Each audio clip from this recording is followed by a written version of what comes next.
اس کی ہمارے پاس موجودگی اس کی تمام برکات سے زیادہ بڑھ کر ہے، اور وہ اپنی سب برکات سے زیادہ بڑا ہے۔ اور اسی لیے جب خدا ایک ایماندار کو مشکل حالات سے گزارے تو وہ محظوظ ہوتا ہے۔ بھائی یوسف، اس میں اس نے پریشانی کی حالت میں دعا کی، سجدے کی حالت میں اس نے خدا کے رحم کی دعا کی، اور وہ رحم کے خدا کا طالب ہوا۔ جب ہم فریاد کرتے ہیں تو وہ ہمیں جواب دیتا ہے، ہم اسے سجدہ کرتے اور اس کی عبادت کرتے ہیں، اور زبور 50 کی 15ویں آیت میں لکھا ہے، اور مصیبت کے دن مجھ سے فریاد کر، میں تجھے چھڑاؤں گا اور تو میری تمجید کرے گا۔ مصیبت آتی ہے تو ایماندار فریاد کرتا ہے اور خدا اسے بچاتا ہے، سو ایماندار خدا کو سجدہ کرتا اور اسے جلال دیتا ہے۔ صحیح۔ ہم ایک وقفے کے بعد مہمانوں کے سوالات کے ساتھ حاضر ہوں گے۔ ناظرین، ملتے ہیں ایک چھوٹے سے وقفے کے بعد ہمارے ساتھ۔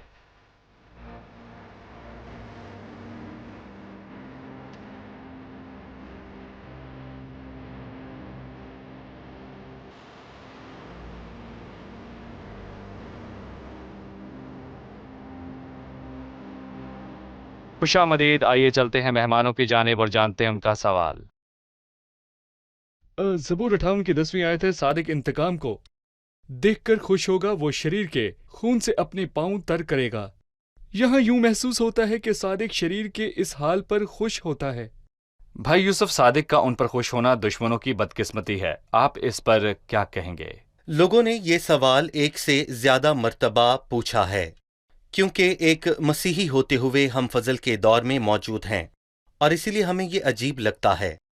دیکھیں، ہم نے پہلے بھی اس پر بات کی کہ فضل کے دور میں ہم نے مسیح سے ایسا کچھ نہیں سیکھا کہ مسیح دشمنوں پر خوش ہوا، بلکہ جب گناہگار توبہ کرے تو وہ خوش ہوتا ہے، اور ہمیں بھی اپنے دشمنوں کے زوال پر نہیں بلکہ ان کی نجات پر خوش ہونا ہے۔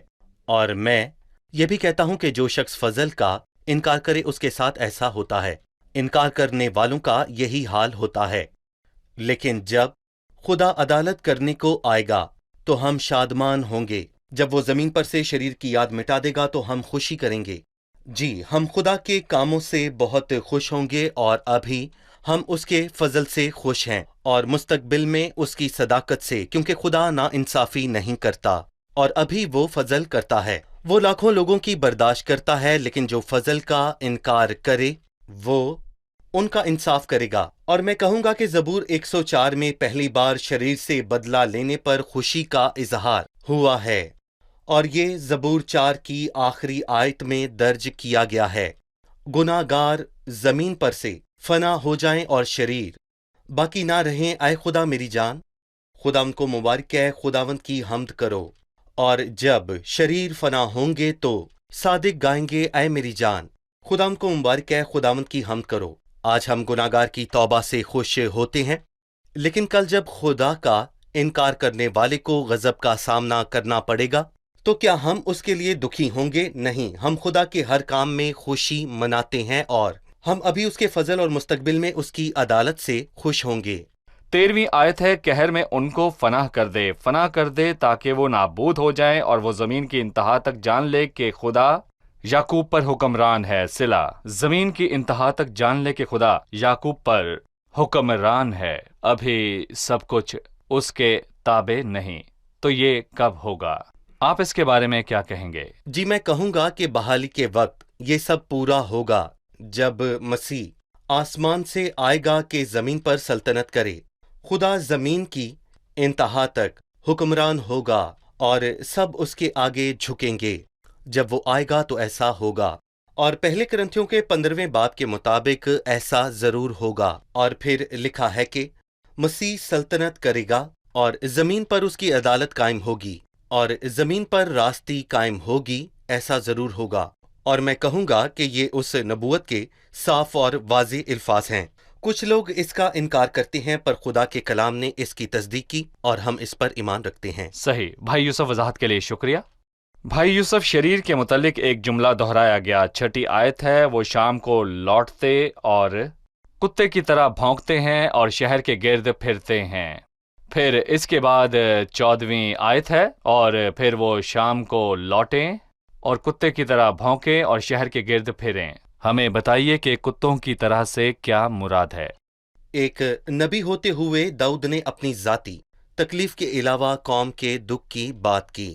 اس کو ذاتی دکھ ساؤل اور اس کے ساتھیوں نے دیے، اور بائبل نے انہیں کتے نہیں کہا، لیکن بائبل میں غیر قوموں کے لیے یہ کہا گیا، اور پرانے عہد نامے میں یہ مشہور ہے جہاں پر غیر قوموں کو کتوں سے تشبیہ دی گئی ہے۔ غیر قوم یعنی جو یہودی نہ جو ہو۔ یہودی نہ ہوں، یہ پرانے عہد نامے میں تھا، لیکن میں کہوں گا کہ نئے عہد نامے میں خدا کا فضل ہر ایک انسان پر ہوا، اور ہم ہر ایک انسان کا احترام کرتے ہیں۔ یہ پرانے عہد نامے کی بات تھی، اور اسی لیے اس نے اپنے ذاتی دشمن کی بجائے قوم کے دشمنوں کی بات کی، اور کلیسیا کے اٹھائے جانے کے بعد قوم باقی قوموں سے دکھ سہے گی۔ اور میں کہوں گا کہ زکریا 14 میں یہ بہت ہی واضح ہے۔ زکریا کے 14ویں باب میں اس کی تفصیل ملتی ہے، جہاں پر لکھا ہے کہ یہودی لوگ غیر یہودیوں کے ہاتھوں سے دکھ اٹھائیں گے۔ داؤد نے کہا، جب غیر قوم والے ہمیں گھیر لیں گے تو ہم ان پر فتح پائیں گے، اور صبح سویرے ہم گیت گائیں گے۔ مطلب غیر قوم والے جب ہمیں گھیر لیں گے تو ہم فتح پائیں گے، اور ہم صبح سویرے اٹھ کر گیت گائیں گے اور وہ ہلاک ہو جائیں گے۔ شکریہ بھائی یوسف، خداوند آپ کو برکت دے۔ چلیے جانتے ہیں مہمانوں نے آج کیا سیکھا۔ آج کے پروگرام سے آپ نے کیا سیکھا؟ ہماری نجات زمین سے نہیں بلکہ آسمان سے ہے۔ جی، ہماری نجات آسمان سے ہے۔ اگر خدا ہماری عدالت کرتا تو ہم ہلاک ہو جاتے، پر اس نے ہم پر فضل کیا۔ صحیح۔ میں خدا کی شفقت کا گیت گاؤں گا۔ ہمارے پاس خدا کا فضل موجود ہے، خدا اپنی شفقت سے میرا پیش رو ہوگا۔ زبور 23 میں لکھا ہے، یقیناً بھلائی اور رحمت عمر بھر میرے ساتھ ساتھ رہے گی۔ مجھے زبور کا عنوان پسند آیا، التشخیص، یعنی ایماندار کبھی ہلاک نہیں ہوتا۔ لکھا ہے تاکہ جو کوئی اس پر ایمان لائے ہلاک نہ ہو۔ شکریہ، خداوند آپ سب کو برکت دے۔ شکریہ خدا بھائی آپ کو یوسف، برکت خداوند آپ دے۔ کے ساتھ ہو۔ اگلے پروگرام میں آپ سے پھر ملاقات ہوگی۔ عزیز ناظرین، آپ جہاں کہیں بھی ہیں، ان 3 مضامیر کا عنوان ہے التشخیص یعنی ہلاک نہ کرنا۔ عزیزو، آپ کسی بھی ملک سے ہوں، وہاں کی سیاسی اور سماجی حالت کیسی بھی ہو، خداوند کا وعدہ ہے، میری بھیڑیں میری آواز سنتی ہیں اور میں انہیں جانتا ہوں، اور وہ میرے پیچھے پیچھے چلتی ہیں، اور میں انہیں ہمیشہ کی زندگی بخشتا ہوں، اور وہ اب تک کبھی ہلاک نہ ہوں گی، اور کوئی انہیں میرے ہاتھ سے چھین نہ لے گا۔ خداوند کے الفاظ یاد رکھیں، وہ مجھے پکارے گا اور میں اسے جواب دوں گا، میں مصیبت میں اس کے ساتھ رہوں گا، میں اسے چھوڑاؤں گا اور عزت بخشوں گا، میں اسے عمر کی درازی سے آسودہ کروں گا اور اپنی نجات اسے دکھاؤں گا۔ حقیقی ایماندار کبھی ہلاک نہیں ہوتا۔ جب تک مسیح آپ کا جلال، آپ کی طاقت ہے، اس کی حمد کریں۔ عزیزو، ہمیشہ خدا کے وعدوں پر بھروسہ رکھیں۔ اپنے ارد گرد کے حالات سے عزیزو آپ کبھی مت گھبرائیں۔ اگلی قسط میں آپ سے پھر ملاقات ہوگی۔ خداوند آپ سب کو برکت دے۔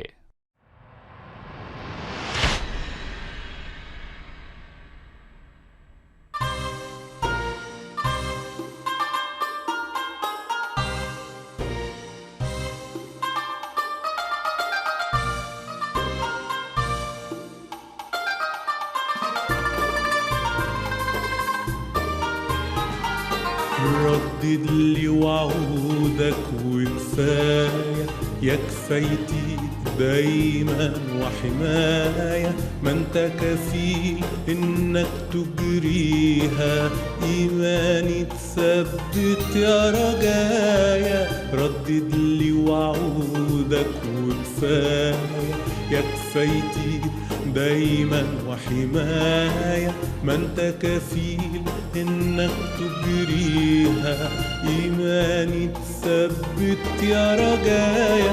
انا صابر مش هطرح ثقتي، مستنيك ورجايا اكيد، بايمان وانا راح تتحقق في حياتي كل المواعيد. انا صابر مش هطرح ثقتي، مستنيك ورجايا اكيد، بايمان وانا راح تتحقق في حياتي كل المواعيد.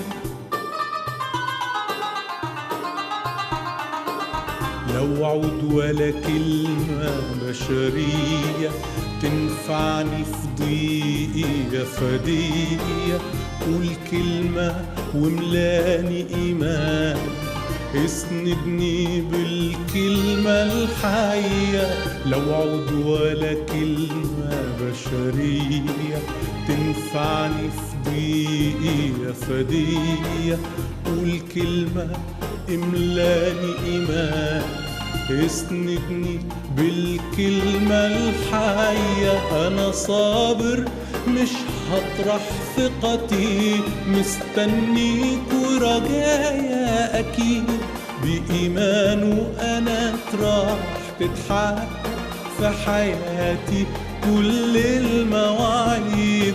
أنا صابر مش هطرح ثقتي، مستنيك ورجايا أكيد بإيمانه أنا راح تتحقق في حياتي كل المواعيد.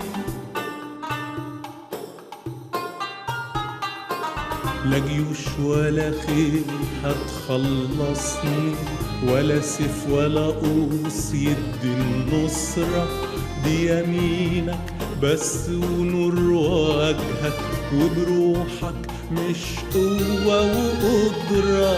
لا جيوش ولا خيل هتخلصني، ولا سيف ولا قوس يدي النصرة، دي يمينك بس ونور وجهك، وبروحك مش قوة وقدرة. أنا صابر مش هطرح ثقتي، مستنيك ورجايا أكيد بإيمانه أنا راح تتحقق في حياتي كل المواعيد. أنا صابر مش هطرح ثقتي، مستنيك ورجايا أكيد بإيمانه أنا راح تتحقق في حياتي كل المواعيد. ده اللي قلبه مشغول بيك بيلاقي نعمة وإحسان، واللي عينه بتنظر ليك مش ممكن يرجع خجلان. ده اللي قلبه مشغول بيك بيلاقي نعمة وإحسان، واللي عينه بتنظر ليك مش ممكن يرجع خجلان.